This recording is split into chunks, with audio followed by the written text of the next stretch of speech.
Cześć kochani, witajcie w nowym vlogu, witajcie w 2025 roku. Pozwólcie, że się ułożę trochę wygodniej, żebym wam i tak nie machała. Wracam do was po świątecznej przerwie.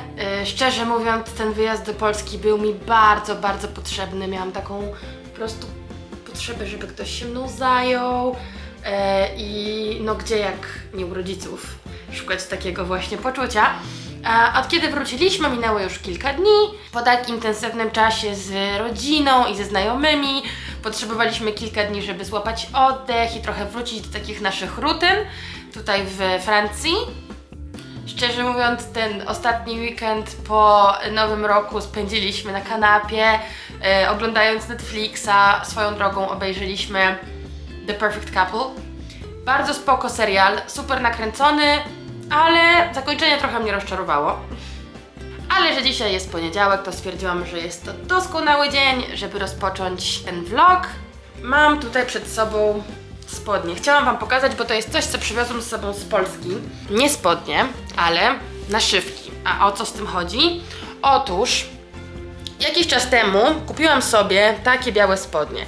Bardzo, bardzo je lubię. Może nie teraz zimą, bo są one z takimi dziurami na kolanach, więc zimą troszkę za zimno. Ale latem bardzo lubię w nich chodzić. Niestety po jednym z prań tu pojawiła się taka żółta plama. Nie wiem, czy ją widzicie? Myślę, że tak. Ona nie jest jakoś bardzo widoczna, ale na tyle intensywna, że bardzo przeszkadzało mi to w takim noszeniu tych spodni. Dlatego stwierdziłam, że zamiast je wyrzucać i skoro nic nie podziałało, to przyszyję sobie w tych miejscach naszywki. Znalazłam jakiś fajny sklep w Polsce, zamówiłam to do moich rodziców, no i przy okazji teraz pobytu w Polsce przywiozłam je ze sobą. Tak prezentują się te naszywki. Razem je będziemy rozpakowywać, bo ja ich jeszcze nie wyjęłam z tych folijek. Kupiłam ich całkiem sporo, bo nie wiedziałam, jak będę chciała to ułożyć na tych spodniach. Plan jest ogólnie taki, żeby po całych nogawkach pokładać trochę tych naszywek, a jedną z nich po prostu zakryć tą plamę. Pierwsze to są takie róże. Bardzo ładnie to wygląda w ogóle. Naprawdę jestem pod dużym wrażeniem, szczególnie, że to była pierwsza strona, którą gdzieś tam znalazłam sobie na Google. Ogólnie motyw przewodni to są raczej kwiaty i takie dziewczęce naszywki. O, mam tutaj takie słoneczniki, sztuk 6 aż. Mam też takie cute stokroteczki, kolejne róże w innym kształcie, takie szminki czerwone, chmurki z tęczami. Jest to naprawdę dobrze wykonane. Podlinkuję wam potem też pod filmem, z jakiego miejsca zamawiałam. I jeszcze takie kwiatuszki z łodygu. Moim zdaniem ma to duży potencjał. Właśnie wyczytałam, że aby naszywka jak najdłużej się trzymała, to trzeba unikać prania spodni w płynie do płukania. A jestem święcie przekonana, że te raczej były prane w płynie do płukania. Więc teraz po prostu wybierzemy sobie miejsce tych naszywek. Ja potem wrzucę te spodnie do prania i jak już wyschną, to je sobie razem naprasujemy. Zapomniałam wam jeszcze pokazać, że poza tymi naszywkami, które widzieliście, czyli różami, kwiatami i tak dalej, dostałam jeszcze całe takie opakowanie darmowych naszywek. I to jest ogólnie motyw z takim misiem uszatkiem w różnych pozach. To jest misiuszatek na rowerze, na łyżwach? Na łyżwach? Mega cute.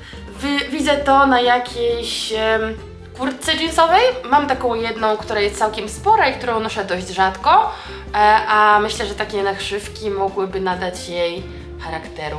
Ale przejdźmy do gwoździa programu.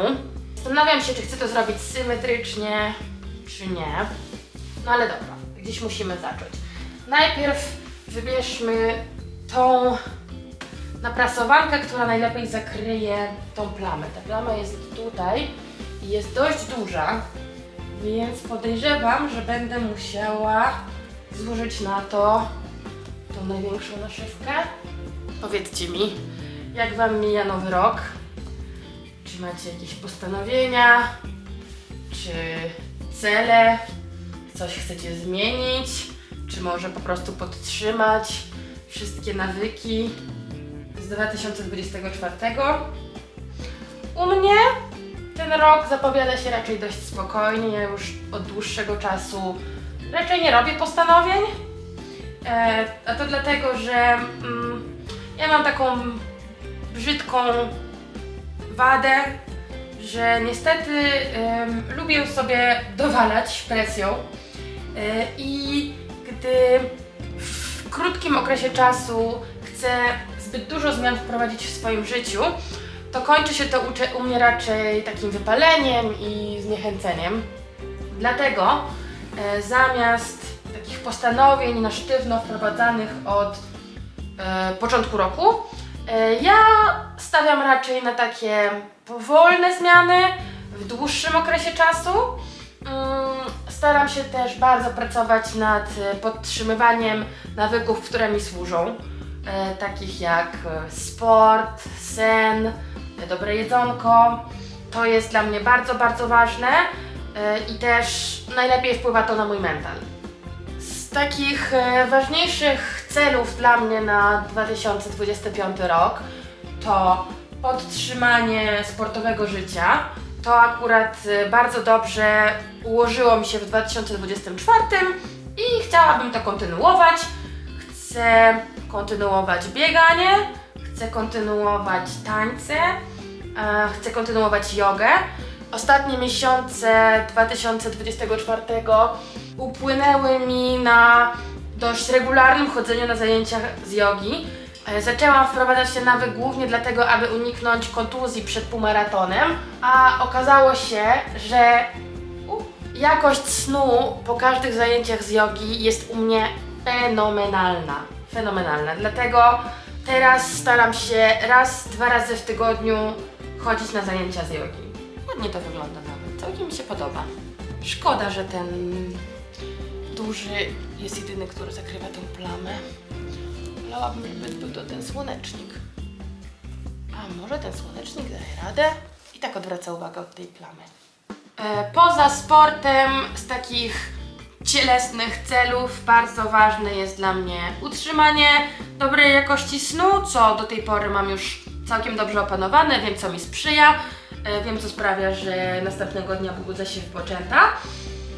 Wiadomo, kontynuowanie gotowania w domu, jedzenia dobrych rzeczy, to nie zawsze jest jeszcze u mnie ogarnięte, bo też życie w Paryżu trochę zmusza mnie do tego, że na przykład dzisiaj chcę sobie wyjść wieczorem do kina ze zjedem, więc on nie może wrócić do domu, bo potem nie wyrobilibyśmy się na seans, a jak wrócimy po filmie, to będzie już 10:30 wieczorem, więc trochę za późno na jedzenie i w takich momentach trochę ciężko nie zjeść czegoś na mieście. Ale 80-20, jeżeli tylko przez 80% czasu udaje mi się jeść zdrowo, to pozostałe 20 po prostu korzystam z życia. Ok, przód mam chyba ogarnięty, tak mi się bardzo podoba. Zrobię zdjęcie tego, żebym po praniu pamiętała co, gdzie i jak. Jeżeli chodzi o karierę, ważne są dla mnie 2 rzeczy w tym roku. Nie, przepraszam, 3. Bo w zasadzie YouTube'a też mogę obliczyć jako karierę. Bardzo chciałabym kontynuować regularne postowanie, co mówiłam już na początku 2024 roku, ale teraz mam wrażenie, że moje podejście jest 100 razy lepsze. Po drugie, bardzo chciałabym zmienić pracę, co myślę, że prędzej czy później mi się uda. Poczyniłam już wiele kroków w tym kierunku i powolutku się rozglądam. I ostatnim z celów jest otwarcie własnej działalności. Od zawsze miałam w sobie taki zew przedsiębiorcy. Mam wrażenie, że świetnie poradziłabym sobie z prowadzeniem własnej firmy. Oczywiście chciałabym raczej zacząć od jakiegoś małego side hustle, kontynuując też pracę na pełen etat. Mam już kilka pomysłów i wprowadziłam też wiele rzeczy do realizacji, ale oczywiście pogadamy o tym więcej, jak już naprawdę będzie o czym gadać, nie? Jeżeli chodzi o życie prywatne, to też stoją przede mną dwa całkiem duże wyzwania.